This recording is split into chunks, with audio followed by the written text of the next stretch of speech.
여러분, 세계에서 가장 비싼 화장품 매장이 어디인지 아십니까? 프랑스 파리, 갤러리 라파예트 백화점 1층입니다. 100년 넘게 이 자리를 지켜온 이름들이 있습니다. 샤넬, 디올, 랑콤. 1921년 코코 샤넬이 노후 향수를 세상에 내놓은 이후로 화장품이라는 단어 앞에는 늘 프랑스가 붙었습니다. 뷰티의 종주국, 100년 왕좌, 누구도 의심하지 않았던 자리입니다. 그런데 2025년 그 왕좌의 주인이 바뀌었습니다. 미국 수입 화장품 시장 점유율 1위, 한국 22.2%, 프랑스 16.3%, 일본에서도 한국이 28.8%로 3년 연속 1위. 파리 갤러리 라파예트 1층에는 지금 한국 브랜드 조선미녀의 팝업 매장이 열려 있습니다. 하지만 불과 8년 전 한국 화장품은 끝났다는 소리를 들었습니다. 대체 무슨 일이 있었던 걸까요? 안녕하십니까?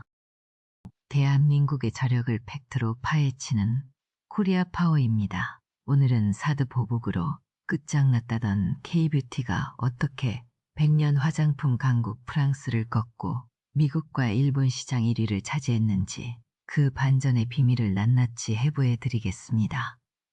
이 영상을 끝까지 보시면 여러분은 위기가 어떻게 체질을 바꾸는지 소름 돋는 팩트를 직접 확인하시게 됩니다.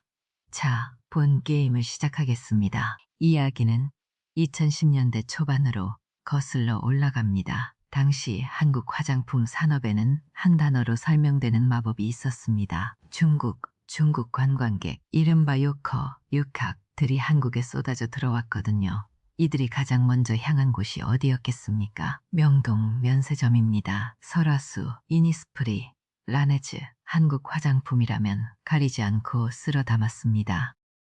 2016년 제주도 면세점에서는 중국 관광객들이 이니스프리 화장품을 카트째로 사가는 광경이 벌어졌습니다. 하루 매출 10억 원, 직원들은 이렇게 말했습니다. 물건 채우는 속도가 빠지는 속도를 못 따라갑니다. 돈이 쏟아지니 주가도 치솟았습니다. 아모레퍼시픽 시가총액 30조 원 돌파. 화장품 회사가 현대자동차보다 비쌌던 나라. 이니스프리는 중국 전역에 600개 매장을 열었고 실적 발표 때마다 사상 최대가 붙었습니다. 그런데 이 장밋빛 숫자 뒤에 아무도 보지 않은 것이 하나 있었습니다. 한국 화장품 전체 수출의 40%가 중국이었습니다. 아모레퍼시픽 해외 매출의 60%가 중국에서 나왔습니다. 달걀을 한 바구니에 전부 담은 겁니다. 그것도 아주 깨지기 쉬운 바구니에. 누군가 의존도가 너무 높다고 경고했을까요? 매달 사상 최대 매출을 갈아치우는 판에 그런 목소리가 들릴 리 없었습니다. 잘 되고 있을 때 위험을 말하는 건 파티장에서 불을 끄자고 하는 것과 같으니까요. 모든 게 순조로웠습니다. 2017년 3월까지는요. 그 달 바구니가 산산조각 났습니다. 2017년 3월 한국은 사드 배치를 공식 결정합니다. 중국의 보복은 즉각적이었습니다. 한한령, 헨한랭, 한국 여행 금지, 한국 콘텐츠 차단, 한국 제품 불매, 거대한 시장의 문이 하룻밤 사이에 닫힌 겁니다. 가장 먼저 무너진 곳은 면세점이었습니다. 카트째로 쓸어가던 중국 관광객이 사라졌거든요. 롯데 면세점 매출 70% 급감, 10억 벌던 가게에서 3억밖에 못 번다는 뜻입니다. 주식시장은 더 냉혹했습니다. 아모레퍼시픽 주가 40% 폭락, 30조짜리 회사가 절반 가까이 증발했습니다. 중국에 600개 있던 이니스프리 매장은 절반 이상 폐점. 수백 개 간판이 내려지는 광경은 10년간 쌓아올린 탑이 무너지는 소리였습니다. 빈자리를 파고든 건 C뷰티였습니다. 화시즈, 퍼펙트 다이어리 같은 중국 토종 브랜드들이 거차오 급성장한 겁니다. 중국 화장품 시장의 50% 이상을 장악했습니다. 한국이 밀려난 자리를 중국 브랜드가 메웠습니다. 2018년 아모레퍼시픽 실적 발표일 경영진은 말했습니다. 중국 의존에서 벗어나야 합니다. 맞는 말이었습니다. 하지만 회의실 분위기는 장례식장 같았다고 합니다. 벗어나야 한다는 건 알겠는데 대안이 없었던 겁니다. 미국 누군가 그 이름을 꺼냈습니다. 돌아온 반응은 이랬습니다. 한국 화장품을 미국에서 누가 삽니까? 국내만 그렇게 본 게 아닙니다. 블룸버그는 썼습니다. K-뷰티 붐 is over. 중국 웨이보에서는 최고 부연 한국 화정핀, 한국 화장품 안 쓴다는 해시태그가 10억 뷰를 넘겼습니다. 안에서는 실적이 무너지고 밖에서는 조롱이 쏟아졌습니다. 한국 화장품 업계의 가장 어두운 시기, 누가 봐도 끝이었습니다. 그런데 여기서 아무도 예상하지 못한 반전이 일어납니다. 반전의 주인공은 아모레퍼시픽이 아니었습니다. 설화수도 아니고 이니스프리도 아닙니다. 대기업 본사 회의실에서 미국 진출 전략을 두고 머리를 싸매는 동안 진짜 판을 바꾼 건 서울 구석의 작은 사무실에서 일하는 직원 수십 명짜리 중소기업들이었습니다. 그 첫 번째 이름을 말씀드리겠습니다. 조선미녀. 2019년 이 회사의 연 매출은 7만 5천 달러였습니다. 이게 어느 정도인지 비교를 해드리면 서울 강남의 작은 네일숍 하나 월 매출 정도입니다.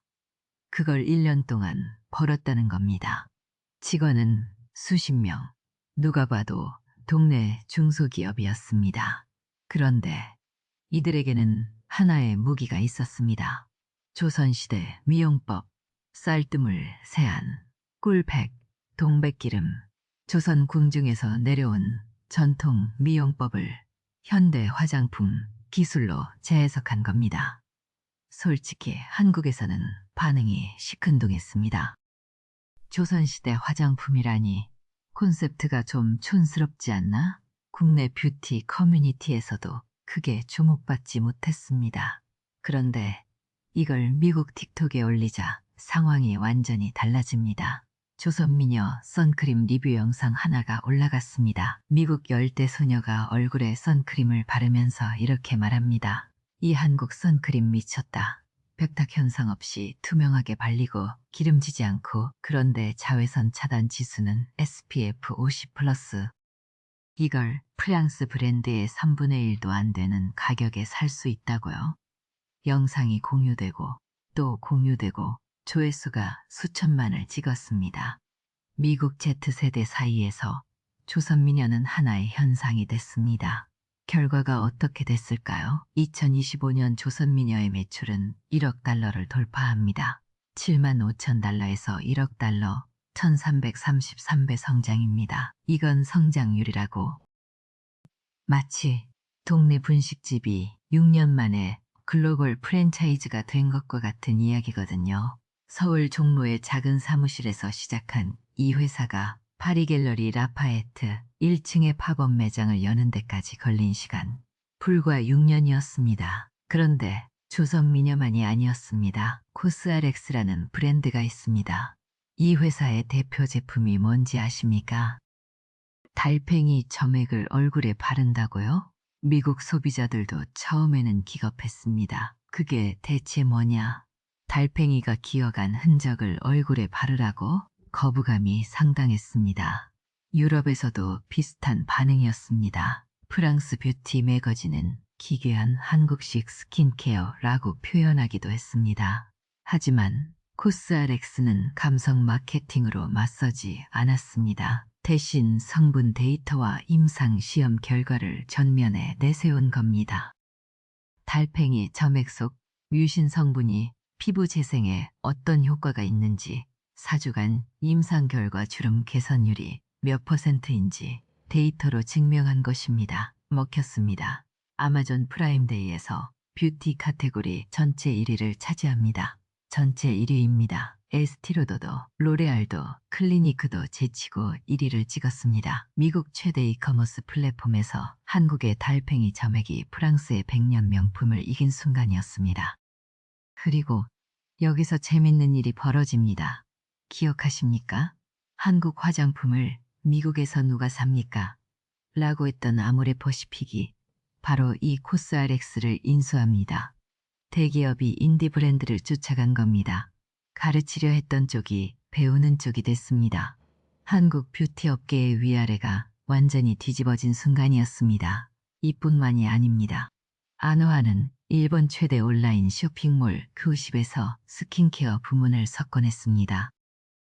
어성초 토너 하나로 일본 전체 스킨케어 판매 1위를 찍은 겁니다.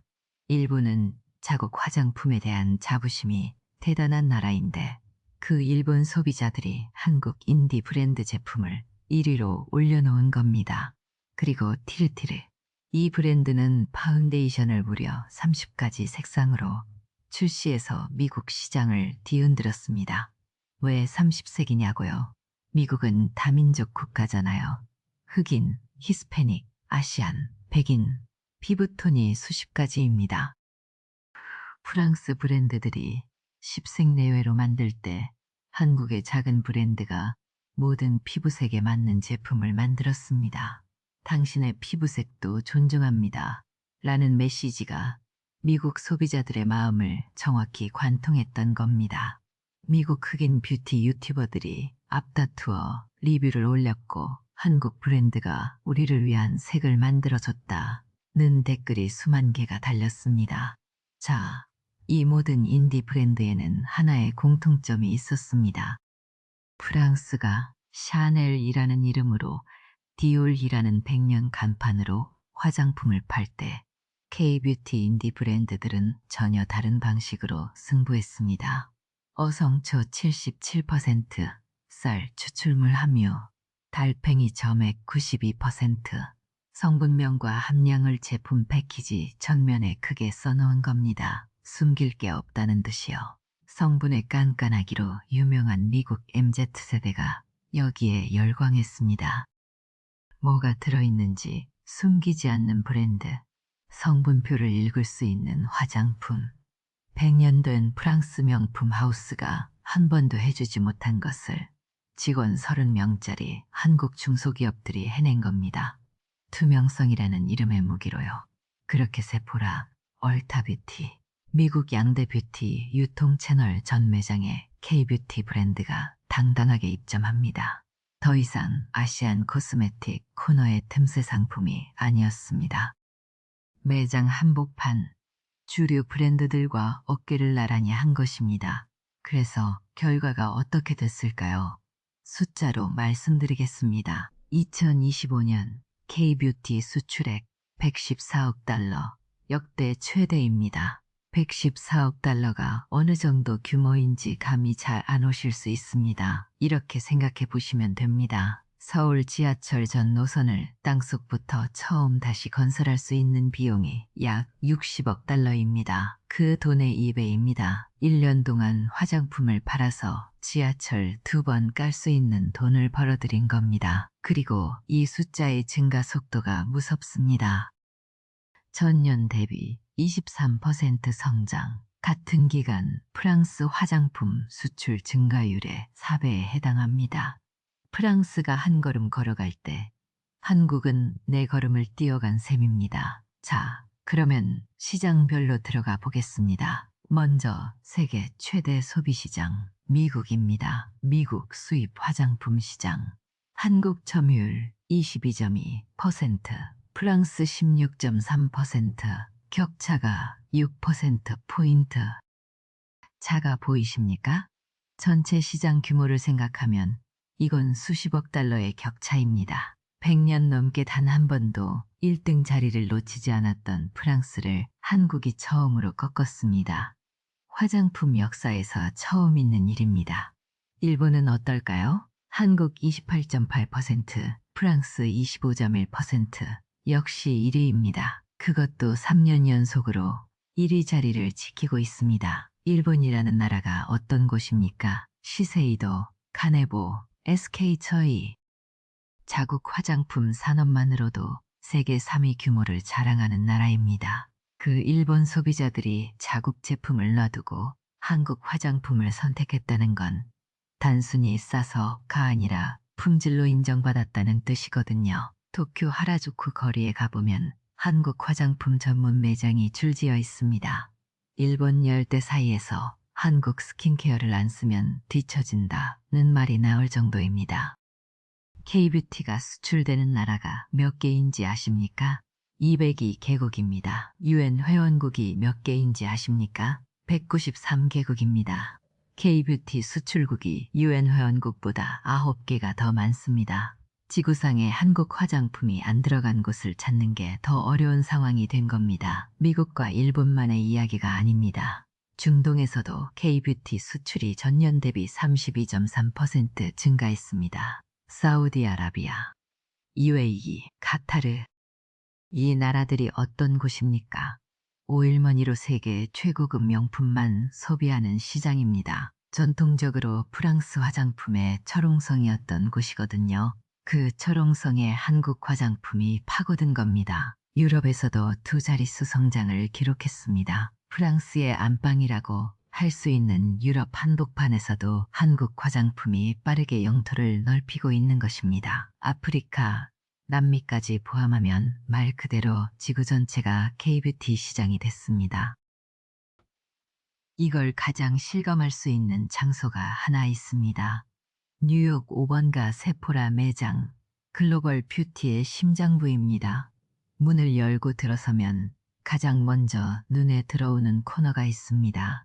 K뷰티, 입구 정면, 첫 번째 매대가 통째로 한국 화장품 전용입니다. 매장에서 가장 돈이 되는 자리가 어딘지 아십니까? 입구 바로 앞입니다. 소비자가 그 황금 자리를 K뷰티에 내준 겁니다.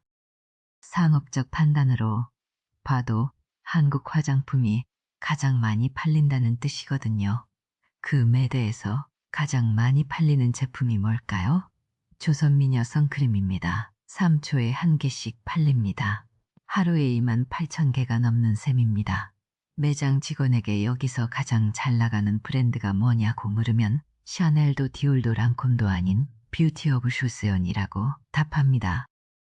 2017년 K뷰티 수출의 40%는 중국이었습니다. 사드 보복으로 그 시장이 날아갔죠. 블룸버그는 K뷰티 붐 is over 라고 비웃었습니다.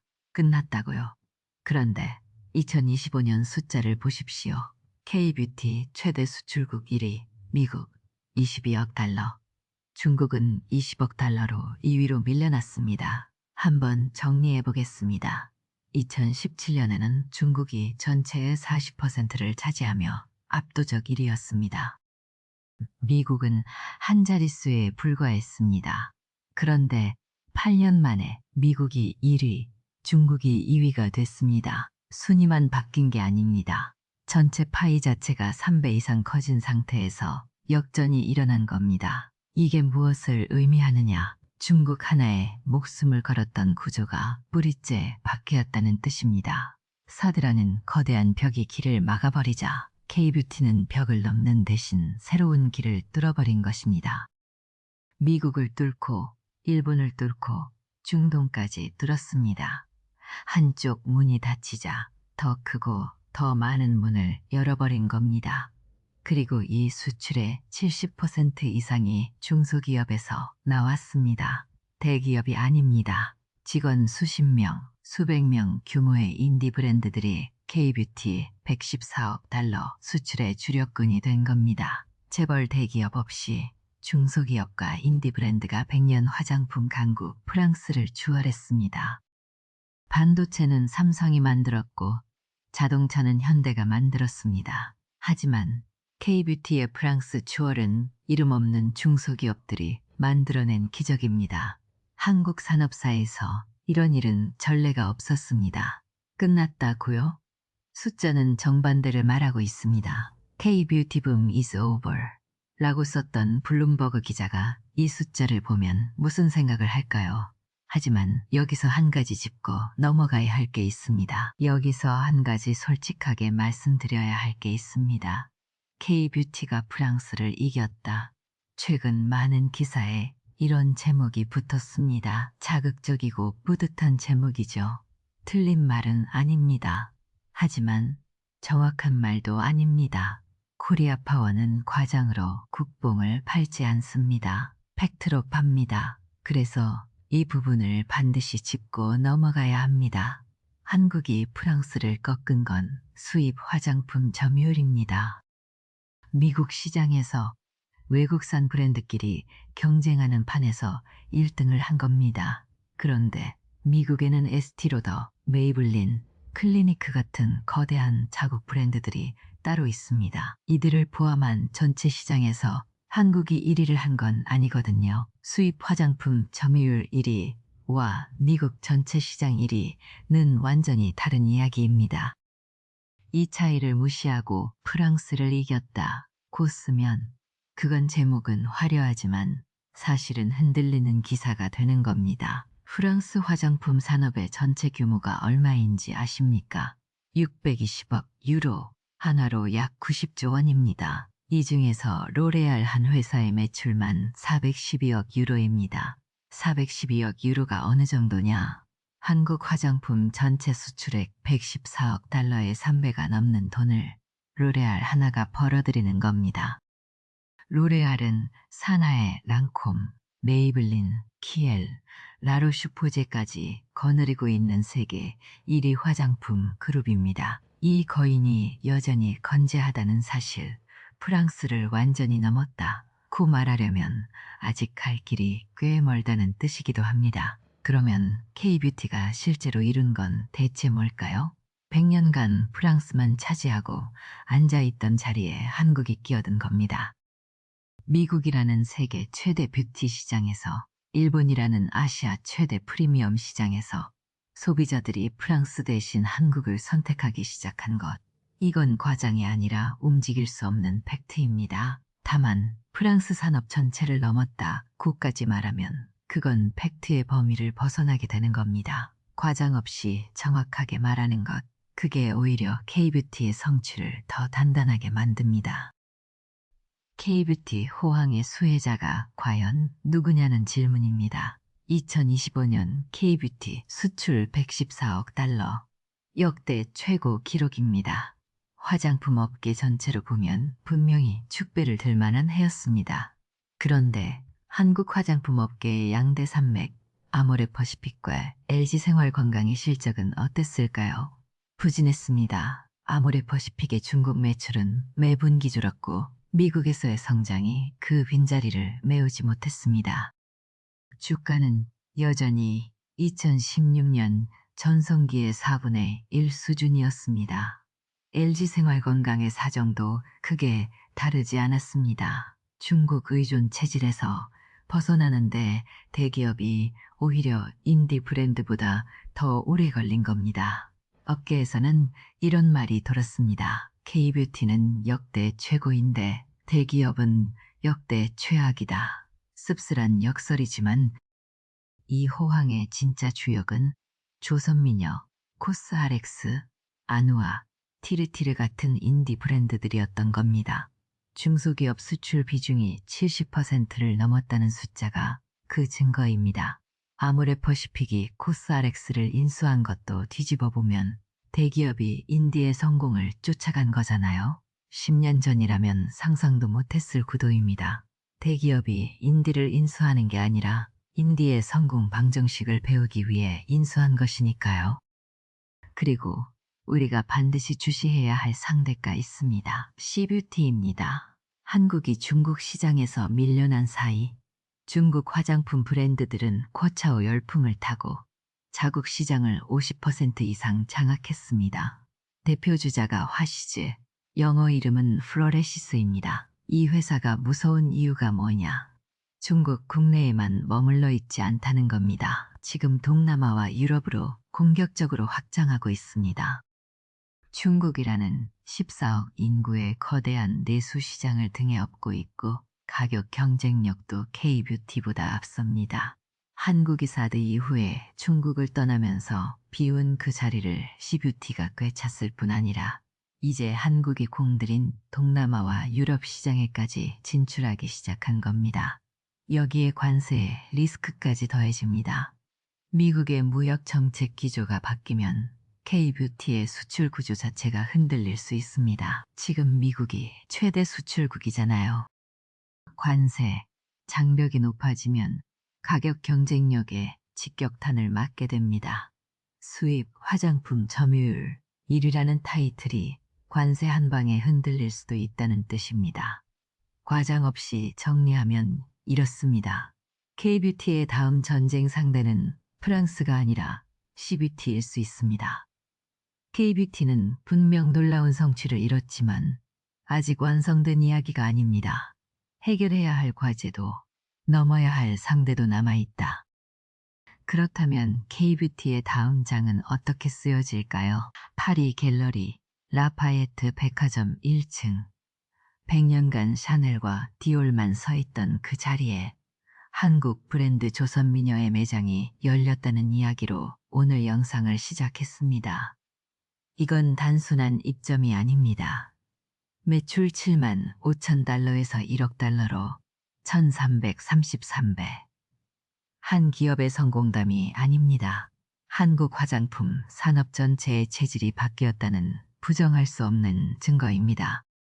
첫째, 중국의 마키자 세계로 나갔습니다. 2017년 전체 수출의 40%를 차지하던 중국 시장이 하룻밤 사이에 다튀었습니다. 매장은 폐점하고 매출은 급감하고 안팎에서 K뷰티는 끝났다는 조롱이 쏟아졌습니다. 끝이라고 생각했습니다. 하지만 K뷰티는 미국으로, 일본으로, 중동으로 시장을 다변화했습니다. 2025년 수출국 202개, UN 회원국보다 많은 나라에 한국 화장품이 팔리고 있는 겁니다. 한 바구니에 담았던 달걀을 202개의 바구니로 나눴습니다. 중국 의존도 40%였던 산업이 전 세계를 시장으로 만들어버린 겁니다. 둘째, 대기업이 무너지자 인디가 일어났습니다. 아모레퍼시픽과 LG생활건강이 중국발 충격에서 헤어나지 못하는 사이 이름도 없던 작은 회사들이 틱톡과 아마존이라는 무기를 들고 세계를 뚫었습니다. 조선미녀는 1333배 성장, 코스알엑스는 아마존 뷰티 전체 1위, 티르티르는 30색 파운데이션으로 다양성의 아이콘이 됐습니다. 프랑스가 100년 된 브랜드 이름으로 팔 때 한국은 어성초 77%, 쌀 추출물, 달팽이 점액 에센스라며 성분과 임상 데이터를 전면에 내세웠습니다. 뭐가 들어있는지 투명하게 보여주는 한국 화장품을 성분에 깐깐한 미국과 일본의 MZ세대가 선택한 겁니다. 셋째, 화장품 지도가 다시 그려지고 있습니다. 미국 수입 화장품 시장 점유율 1위, 한국 22.2%대 프랑스 16.3%, 일본에서는 28.8%로 3년 연속 1위, 수출 114억 달러, 역대 최대. 이 숫자가 의미하는 바는 명확합니다. 100년간 프랑스가 독점하던 세계 화장품 지도 위에 대한민국이라는 이름이 선명하게 올라간 겁니다. 그리고 2026년 새로운 변수가 하나 등장했습니다. 올해 초 이재명 대통령이 베이징을 방문했습니다. 한중 정상회담은 무려 8년 만이었습니다. 사드 배치 이후 얼어붙었던 한중 관계에 해빙의 신호가 온 겁니다. 이게 K뷰티와 무슨 상관이 있느냐고요? 직접적인 상관이 있습니다. 사드로 닫혔던 중국 시장의 문이 다시 열릴 수 있다는 뜻이거든요. 잠깐 생각해 보십시오. 미국 수입 화장품 점유율 1위, 일본 3년 연속 1위, 여기에 중국까지 다시 열리면 어떻게 됩니까? 미국, 일본, 중국, 세계 세대 뷰티 시장을 동시에 가진 나라는 역사상 단 한 번도 없었습니다. 프랑스도 못했고 미국도 못했습니다. K뷰티가 역사상 최초로 그 자리에 설 수 있는 겁니다. 2026년 K뷰티 수출 전망치는 137억에서 150억 달러입니다. 작년보다 20% 이상 성장할 것으로 예상되는 수치입니다. 150억 달러면 한화 20조 원이 넘는 돈입니다. 대한민국 화장품이 매년 20조 원어치씩 세계로 나가는 시대가 열리고 있는 겁니다. 물론 앞서 말씀드린 것처럼 C뷰티의 것엔 도전도 있고 관세 리스크도 있습니다. 쉬운 길은 아닙니다. 하지만 사드 보복이라는 최악의 위기 속에서 체질을 완전히 뒤바꿔버린 산업입니다. 중국의 마키자 세계로 나갔고 대기업이 무너지자 인디가 일어났습니다. 그 정도 시련에 무너질 산업이었다면 이미 2017년에 끝났을 겁니다. 위기가 체질을 바꿨습니다. 화장품 지도가 다시 그려지고 있습니다. 그리고 그 지도의 중심에 대한민국이 서 있습니다. 이런 말이 있습니다. 위기는 능력을 시험하지 않는다. 의지를 시험한다. K뷰티는 그 시험을 통과했습니다. 그리고 지금 새로운 시험지를 받아들고 있습니다. 여러분은 K뷰티의 다음 장이 어떻게 쓰여질 거라고 생각하십니까? 댓글로 의견 남겨주십시오. 다음 영상에서 꼭 다뤄보겠습니다. 이 영상이 도움이 되셨다면 구독과 좋아요 부탁드립니다.